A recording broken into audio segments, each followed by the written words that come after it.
اور حضرت عمر کے دور کے اندر یہ غلام احمد پرویز رغامدی نے ایک دور میں اس حدیث کو بھی بڑا اچھالا تھا، حضرت عمر کے اس قول کو، لیکن پورا قول بیان نہیں کرتے، بے ایمان ہیں، خیانت کرتے ہیں۔ حضرت عمر نے کہا تھا اب امن ہو گیا، اب ہم کمزور نہیں رہے، اب ہمارے بازوؤں میں طاقت آ گئی ہے۔ جب مدینہ کی طرف ہجرت کی مہاجرین تھکے ہارے ماندے ظلمتوں کو ستائے ہوئے چکی میں پسے ہوئے، تو جب عمرے کا موقع آیا تو رسول اللہ صلی اللہ علیہ وسلم نے کفار مکہ اور قریش مکہ کی باتیں سنی تھی کہ کمزور ہو گئے ہیں، بزدل ہو گئے ہیں، تندرست نہیں رہے، بیماری نے آن گھیرا، تو رسول اللہ صلی اللہ علیہ وسلم نے کیا حکم دیا تھا؟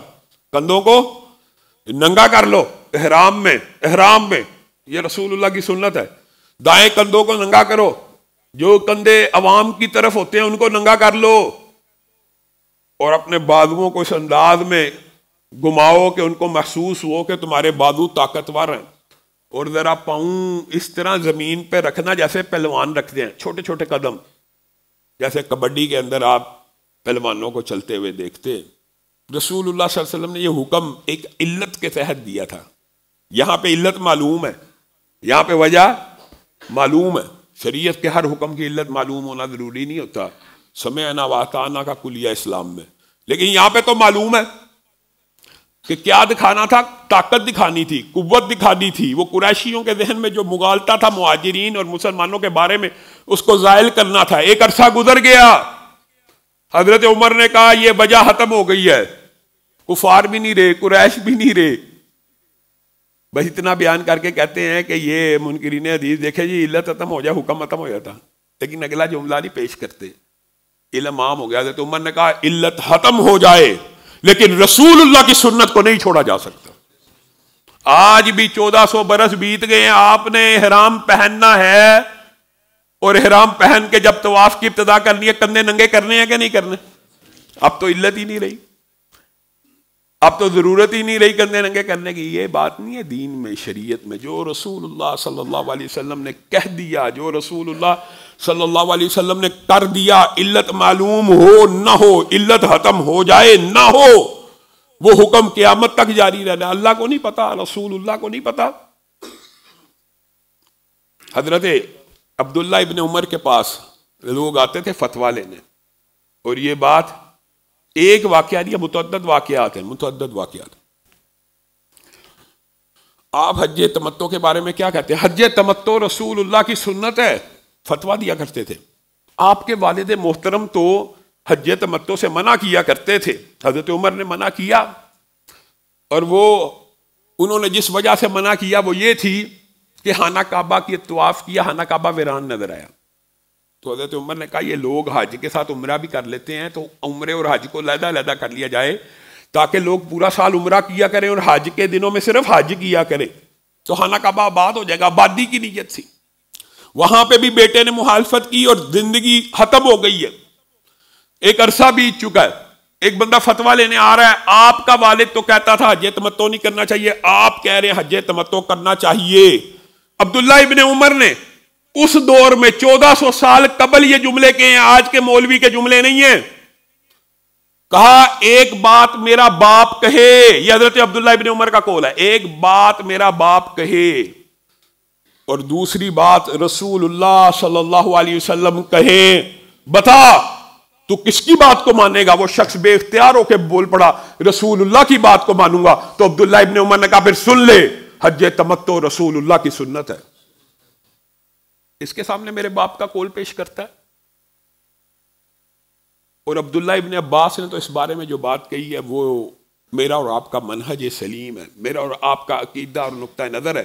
عبداللہ ابن عباس کے پاس بھی لوگ فتویٰ لینے آئے حج تمتع کے بارے میں، کہا حج تمتع رسول اللہ کی سنت ہے، آپ حج تمتع کرو۔ تابعی کے منہ سے، اور بعض روایت میں ہو سکتا صحابی ہو، اس کے منہ سے یہ نکل گیا۔ ابو بکر و عمر کا تو اعلان تھا اور ان کی خواہش تھی اور ان کا ارادہ تھا اور ان کا نقطہ نظر تھا اور ان کی فقاہت تھی اور ان کا اجتہاد تھا اور ان کا قول تھا کہ حج تمتع نہیں کرنا چاہیے تاکہ پورا سال خانہ کعبہ آباد رہے۔ عبداللہ ابن عباس کا جملہ مولوی کا جملہ نہیں ہے، لوگ سمجھتے ہیں یہ آج کل کے اہل حدیثوں نے جملے بنائے ہوئے ہیں۔ کہا آسمان سے پتھر کیوں نہیں برس رہے اور تم زمین کے اندر گڑ کیوں نہیں جاتے؟ آسمان سے عذاب کیوں نازل نہیں ہو رہا؟ میں تمہیں کہتا ہوں کہ رسول اللہ کی سنت ہے، تم کہتے ہو ابو بکر و عمر کا یہ فتویٰ ہے۔ ابو بکر و عمر، رکیے غور کیجئے، میں کہتا ہوں رسول اللہ کا عمل یہ ہے، میں کہتا ہوں رسول اللہ کا حکم یہ ہے، میں کہتا ہوں رسول اللہ نے حج تمتع کیا، تم کہتے ہو ابو بکر و عمر نے منع کیا ہے۔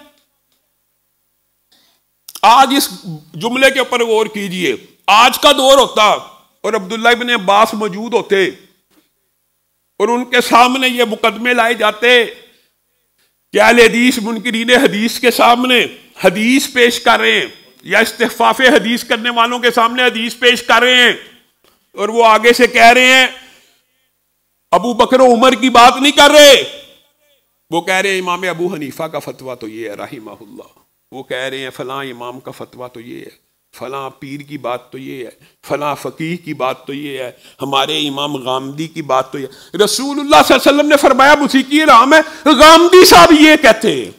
رسول اللہ نے تو کہا ہے کہ میری امت عنقریب موسیقی کو حلال کر لے گی، بھائی حرام ہے تو حلال کرے گی نا، بخاری شریف کی حدیث ہے۔ غامدی صاحب تو کہتے ہیں قرآن میں نہیں ہے کہیں بھی موسیقی، مرزا جیلمی صاحب کے نزدیک تو موسیقی۔ آپ کو رسول اللہ کا فرمان دکھایا جا رہا ہے اور آپ اس کے بدلے میں غامدی اور مرزا جیلمی کو پیش کر رہے ہیں، اور عبداللہ ابن عباس کہہ رہے ہیں تمہارے اوپر آسمان سے پتھروں کی بارش کیوں نہیں ہو رہی؟ میں تمہیں کہتا ہوں رسول اللہ کی سنت ہے جے تمتع، اور تم کہتے ہو ابو بکر و عمر نے روکا۔